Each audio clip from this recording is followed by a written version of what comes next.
7 de la mañana con 4 minutos. Presten atención porque tras un reportaje televisivo de un canal colombiano en el que se indicaba que alias Fito habría querido entregarse y pactado con el gobierno, bueno, ¿qué es lo que dice el Ministerio del Interior? A través de sus redes sociales, el ministro Reinberg lo desmintió. Completamente dijo: esa versión no es cierta. Tenemos un reportaje preparado sobre este tema. La captura de No es cierto lo que se dice en Colombia, aseguró el ministro John Reinberg, luego de que se pusiera en tela de duda la recaptura del narcotraficante Adolfo Macías Villamar en Manabí. Según el medio colombiano Noticias 1, alias Fito habría llegado a un acuerdo con las autoridades de seguridad.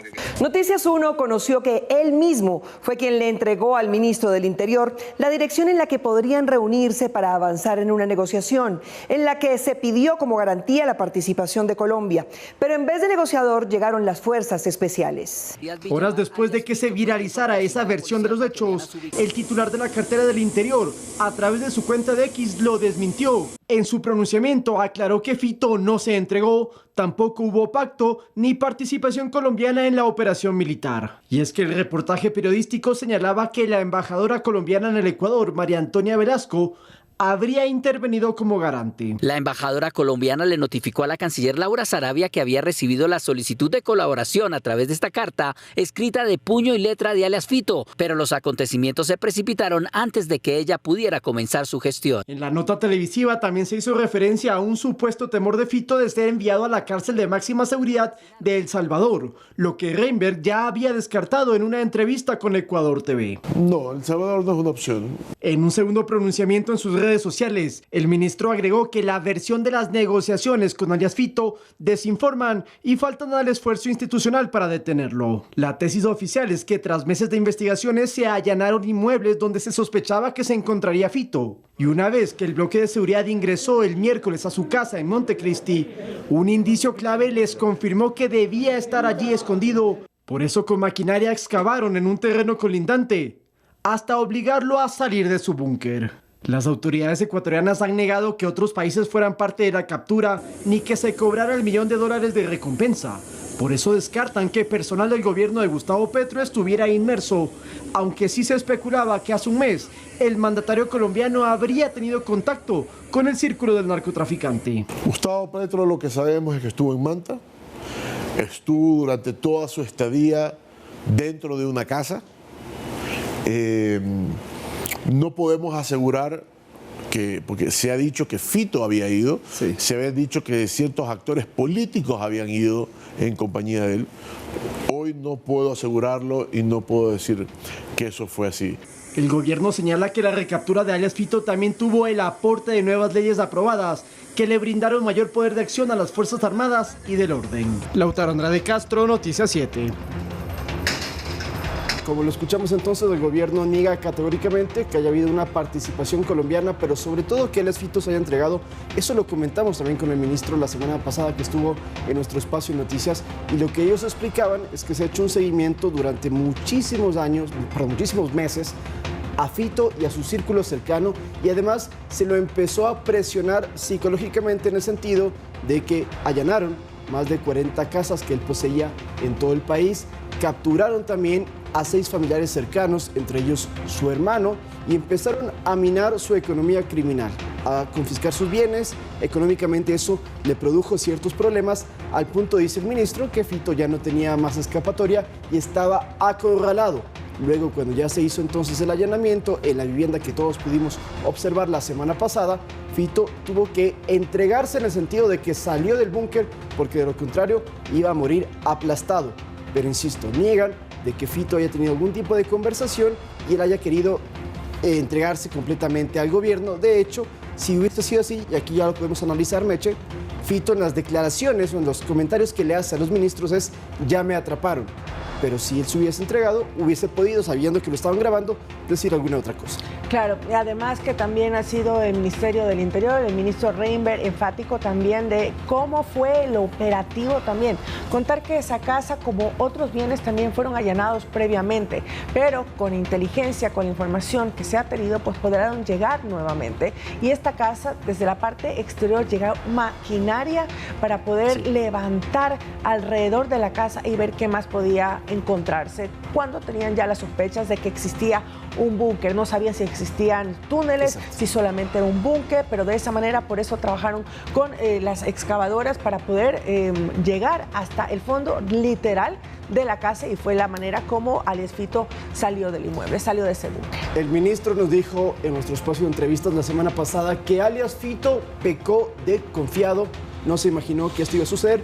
Tenemos justamente un reportaje preparado para que recordemos y escuchemos en palabras del funcionario de Estado cómo fue esta captura y además de qué manera las leyes aportaron para localizarlo y ponerlo a manos de la justicia. Hubo una decisión trascendental que se tomó cuando el bloque de seguridad allanaba la casa de Montecristi donde alias Fito se escondía. Pero como un breve contexto, una vez que se controló el lugar y los ministros del Interior y de Defensa recibieron la información de inteligencia de que el narcotraficante debía estar allí, John Reinberg, en nuestro espacio de entrevistas de Noticias 7, relató lo sucedido. Le dije al ministro de Defensa, cerremos 15 cuadras a la redonda, nadie entra, nadie sale. Esta acción permitió asegurar el perímetro y evitar que alias Fito fugara de la zona. Según el ministro del Interior, lo hicieron con el aporte de la recientemente aprobada Ley de Solidaridad. La opción, la facilidad de poder entrar a los domicilios inmediatamente, a verificar que encontramos, hacer estos cierres, haber traído maquinaria que comience a remover suelos, ¿no? Sin que nadie nos pueda decir que no lo podíamos hacer o que necesitábamos una orden judicial. Eso ayudó mucho a que hoy Fito esté tras las rejas. El cuerpo legal le otorga la autorización al bloque de seguridad que dentro de un conflicto armado interno se pueden efectuar allanamientos inmediatos cuando hay sospechas de grupos armados organizados. Mientras que la otra ley, la de inteligencia, dicen las autoridades que permitió articular información de entre distintas instituciones y rastrear mediante telecomunicaciones a objetivos de alto valor como el cabecilla de los choneros. Para el presidente Daniel Noboa, con este amparo legal, han ido cercando de manera jurídica también a los criminales y a las personas que ayudan a estos criminales, a jueces corruptos, a fiscales corruptos. Y es así como se presionó y acorraló a alias Fito al punto de que ya no tuvo escapatoria. Cuando nosotros estamos en la casa y tenemos ese primer cara a cara con él, ¿no? Salió cuando dijo, ministros, ya caí. Al menos 15 veces Macías Villamar les repitió a los ministros, ya me atraparon. Él no esperó que encontremos un búnker. Él no esperaba que esto llegue a suceder. Él no esperaba tener ese allanamiento. Él debe haber pensado, ya me han allanado, no sé, 3, 4 veces acá, ya no van a regresar. Yo creo que él se confió. Ahora ese hombre al que el ministro Reinberg califica como un manipulador y maestro de la mentira, está encarcelado en La Roca y aunque les aseguró que su organización delictiva no tomaría represalias, el gobierno dice que a diferencia suya no se confían y no se bajará la guardia porque a los criminales no se les cree. Lautaro Andrade Castro, Noticias 7. Y un reconocido abogado de narcotraficantes va a defender a Adolfo Macías alias Fito en las Cortes de los Estados Unidos. El jurista ha defendido a otros capos de la mafia, como alias Chupeta, del extinto Cartel del Norte del Valle en Colombia, conocido por tener la mayor fortuna producto del tráfico de drogas, y también fue el abogado de alias Otoniel, líder del Clan del Golfo, también detenido por la justicia colombiana. La noticia se conoció gracias a la filtración de este documento emitido el 26 de junio. Aquí Alexei Saach notifica al Tribunal del Distrito de Nueva York que actuará en defensa de José Adolfo Macías Villamar, quien fue capturado en un mega operativo en la provincia de Manabí. El jurista norteamericano deberá representar a alias Fito en todas las diligencias que convoque la jueza Jude Peggy, quien lo acusa de delitos como conspiración para el tráfico internacional de cocaína, contrabando, uso de armas para el narcotráfico, tráfico de armas a través de testaferros, entre otros. Según expertos en derecho penal internacional, de ser hallado culpable, le esperaría una larga condena. Él puede enfrentar un escenario de hasta 100 años de prisión dentro de los Estados Unidos. Sin embargo, Alexei Saach no es cualquier jurista. Se autoidentifica como un abogado litigante que trabaja en todos los tribunales federales de Nueva York. Ha llevado casos como conspiración para el tráfico de drogas, lavado de dinero, homicidio, fraude de valores y fraude al sistema de salud. Él mismo destaca que uno de sus clientes ha sido Juan Carlos Ramírez Abadía, alias Chupeta, uno de los cabecillas del extinto cártel del Norte del Valle. Para evadir la justicia, alias Chupeta se sometió a cirugías plásticas en al menos 10 intervenciones, alterando su nariz, mandíbula, pómulos, ojos, frente y mentón. Fue extraditado en 2008, pero tras las diligencias del abogado Saach, recuperó la libertad en diciembre del 2024, tras colaborar con la justicia, incluyendo en el juicio contra el Chapo Guzmán. El nuevo abogado de Fito también defendió a Dairo Antonio Úsuga David, alias Otoniel, máximo líder del Clan del Golfo en Colombia y uno de los narcotraficantes más buscados en América Latina. Tenía más de 120 procesos abiertos en todo tipo de delitos. Fue capturado en 2021 y en 2022 extraditado a Estados Unidos. Tras declararse culpable, recibió 45 años de prisión. Edison Saavedra, Noticias 7. Y vamos a hablar de temas presidenciales, porque luego de sus actividades en China, el presidente Daniel Noboa llegó a España para participar desde este lunes en la 4ª Conferencia Internacional sobre Financiación para el Desarrollo, Meche. Así es, y antes de este evento realizó una serie de actividades y reuniones. A continuación les presentamos un resumen al respecto.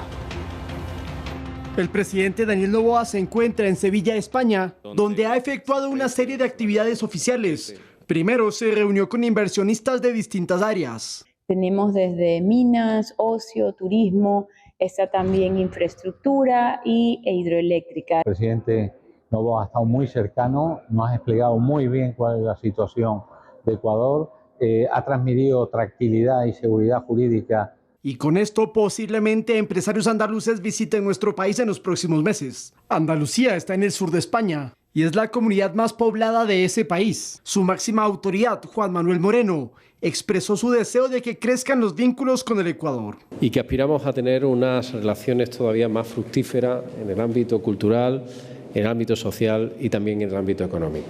El motivo del presidente Noboa para estar en Sevilla es para participar en la 4ª Conferencia Internacional sobre Financiación para el Desarrollo, que se inicia este lunes.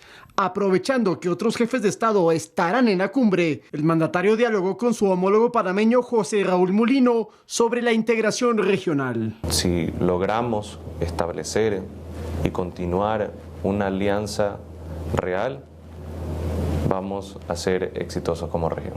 Compartimos fines y propósitos muy cercanos, ideológicamente en la misma línea democrática. Finalmente, el domingo, el rey Felipe VI ofició una cena en el Real Alcázar de Sevilla como previa a la conferencia internacional. Lautaro Andrade Castro, Noticias 7. Como le dijimos, el presidente entonces está en Sevilla porque hoy comienza este foro internacional, esta conferencia donde participan otros jefes de Estado, por ejemplo el de Andorra también, hay autoridades de altísimo nivel. Vamos a poner imágenes porque ya se ha empezado a desarrollar, esto sucede en España, donde están 7 horas más adelante, por ende ya hay participación del presidente, si me ayuda la producción. Ahí estamos viendo entonces el saludo protocolario del jefe de Estado con algunas autoridades, por ejemplo se va a reunir con el presidente de Uruguay, Yamandu Orsi, también está el presidente de Polonia, Andrzej Duda, está el presidente de Montenegro, Jakub Milatovic, y Javier Espot, que es el presidente de Andorra, con quienes has tenido estos encuentros. Así es, diálogos como temas principales, proyectos de cooperación en varios ámbitos de seguridad, educación, movilidad humana y comercio, reuniones bilaterales con estos países también que ya permitieron robustecer lazos comerciales, diplomáticos y de cooperación. Lo que se busca con esta conferencia es convocar a un debate crucial sobre cómo reestructurar la arquitectura financiera global en lo que se llama una era de crisis convergente por las diferentes situaciones que pasan en todo el planeta.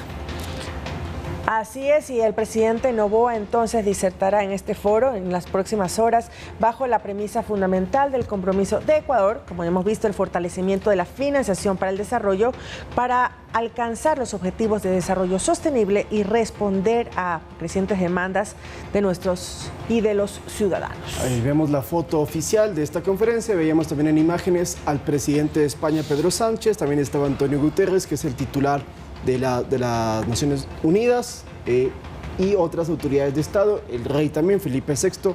Esto sucede en Sevilla, no es en la capital Madrid, sino es en Sevilla. Ahí vemos a Pedro Sánchez y a Guterres junto al jefe de Estado ecuatoriano, quien fue acompañado de sus ministros, como por ejemplo la canciller Gabriela Sommerfield y la ministra de Energía, Inés Manzano, para buscar apoyo y cooperación e inversiones en materias energéticas, hidroeléctrica también, lo mismo en telecomunicaciones, por eso está Roberto Curi, el titular de esa cartera de Estado. Esto es entonces la cuarta conferencia sobre financiación para el desarrollo que marcará toda la jornada el día de hoy con altas autoridades y la presencia del presidente Daniel Noboa, así por parte de Ecuador. Así es, en este tipo de eventos lo que hacen los presidentes es aprovechar que se encuentran con sus homólogos de otras naciones para fortalecer lazos. Aprovechan a tener reuniones que les permite entonces generar estrategias y acordar futuros encuentros en temas de cooperación e integración. El fortalecimiento de estas relaciones bilaterales será un pilar importante dentro de la política del Ecuador en las relaciones con los demás países.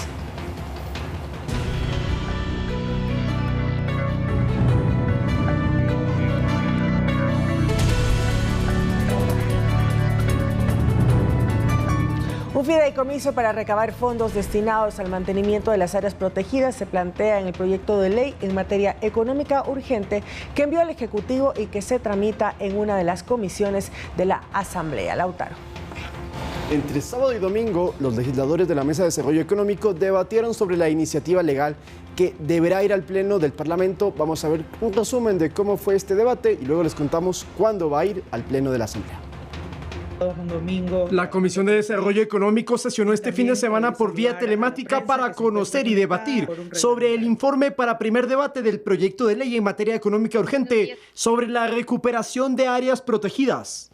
El cuerpo legal consta de 9 artículos. Uno de ellos, incorporado por la Mesa Legislativa, propone la creación de una institución con personería jurídica llamada Sistema de Áreas Protegidas y que deberá implementar un fideicomiso para la administración de los fondos. La intención de la mesa ha sido dirigir la cantidad de recursos que normalmente se donan para estas áreas, pero estrictamente para el mantenimiento de estas áreas que hoy por hoy no se puede llegar o no se puede lograr porque se licúa con el presupuesto en la caja fiscal. Según la presidenta de la comisión, Valentina Centeno, se podrían recibir donaciones por parte del sector privado para este fideicomiso. Para que de esta forma también podamos contar con aportes de organismos internacionales, fundaciones que están muy interesados en donar para que podamos seguir fortaleciendo el cuidado de nuestras áreas protegidas. El informe también especifica que la intervención del bloque de seguridad en las áreas protegidas solo se efectuará cuando haya presencia de grupos criminales,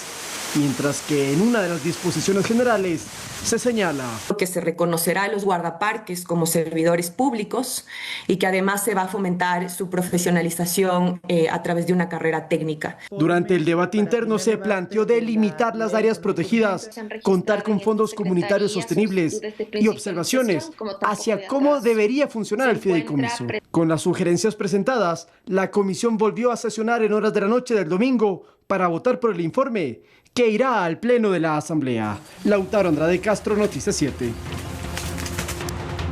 Y para también precisar algo, este Sistema Nacional de Áreas Protegidas va a ser una empresa pública. Lo que se busca es que tenga la misma personería jurídica como otras empresas, por ejemplo, Petroecuador, Selec, CNT, que también son empresas públicas y que se encargan de ciertas áreas. Lo mismo tendría este sistema. Ahora, la pregunta es, ¿cuándo va a ser este primer debate en el Pleno de la Asamblea?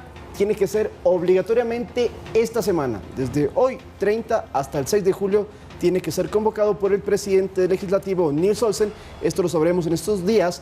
Posiblemente, si vemos otros antecedentes, podría ser entre miércoles o jueves. Esto lo confirmaremos conforme vayan avanzando los días de esta semana. ¿Y por qué estos tiempos tan rápidos? Porque es un proyecto de ley urgente y por lo tanto luego de la aprobación del primer informe, del primer debate, entonces tienen que correr estos tiempos. ¿Y cómo quedó entonces este proyecto? Quedó ese proyecto de ley con 9 artículos, 2 disposiciones generales, 9 transitorias y también reformatorios, entre otros temas que se van a analizar en estos días, como lo mencioné mencionó Lautaro, con un cronograma ágil para poder cumplir estos 30 días de un proyecto de ley urgente. El tercero, por cierto, que ha entregado el Ejecutivo. Pero cambiamos de tema y queremos contarles que por parte del Banco Interamericano de Desarrollo se entregó un crédito de $400 millones para prevenir y responder ante la criminalidad en el Ecuador.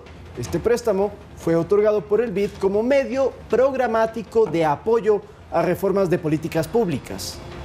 Según el Ministerio de Economía y Finanzas, el financiamiento se enfocará entonces en la prevención del reclutamiento de niños por parte de las bandas, el combate al lavado de activos y la reducción de la minería ilegal. Para el BID hay que fortalecer las instituciones de seguridad para enfrentar al crimen transnacional.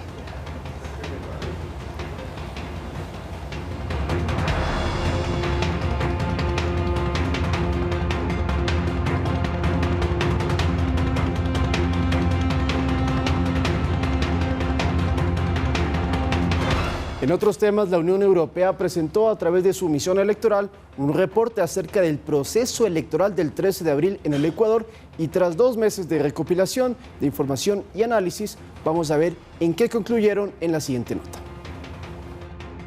La misión electoral de la Unión Europea fue contundente en su informe sobre los comicios presidenciales del Ecuador. Según mencionan, es impreciso hablar de fraude en el escrutinio. No hemos encontrado ni un solo elemento objetivo que avale dicha acusación.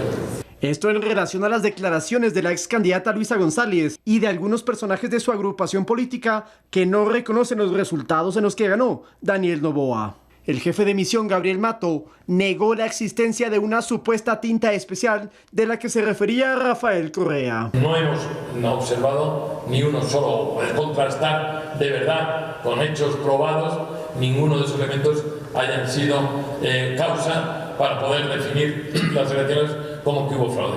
Esto pese a que tuvieron una reunión con Luisa González en la que ella insistía en las supuestas irregularidades. Ella vino con expertos de determinados ámbitos para justificar esos elementos. Según Mato, el escrutinio fue transparente, sin embargo, también se hicieron una serie de recomendaciones al Consejo Nacional Electoral para futuros comicios y que, por ejemplo, se aplique un periodo de receso legislativo en la Asamblea Nacional durante la campaña. Lautaro Andrade Castro, Noticias 7. Y bien, en otros temas, la comunidad LGBTIQ+ de nuestro país realizó en varias ciudades la Marcha del Orgullo como un espacio para la reivindicación de sus derechos y la igualdad. En la ciudad de Quito, miles de personas recorrieron las calles de la capital desde la plataforma financiera hasta las inmediaciones del Parque Elegido, con banderas gigantes, carteles y atuendos coloridos. La caminata, por cierto, se desarrolló sin contratiempos durante la tarde del sábado. Mientras tanto, en Guayaquil también hubo una congregación, esto fue en el Malecón y llegaron hasta el Parque Centenario en el centro de la urbe. Pero ¿por qué esto es importante o inédito? Porque la marcha no solamente que duró hasta la noche, sino que fue la primera edición en la que la Alcaldía de Guayaquil les permitió llegar a ese parque, esto tras impases que ha habido en años anteriores. Sin embargo, no hubo autorización para que hicieran el festival que esperaban. Solamente la marcha. Solo la marcha. Solamente la marcha hasta ese punto que antes había sido eliminado, que no les habían dado los permisos para que puedan realizar y llegar hasta esos puntos en la ciudad de Guayaquil. Así que bueno, esas son las imágenes de lo que ocurrió por esta marcha a nivel mundial que existe, ¿no? Y que nuestro país se hizo eco también con el Día del Orgullo. Así es, en Cuenca también hubo y en otras partes.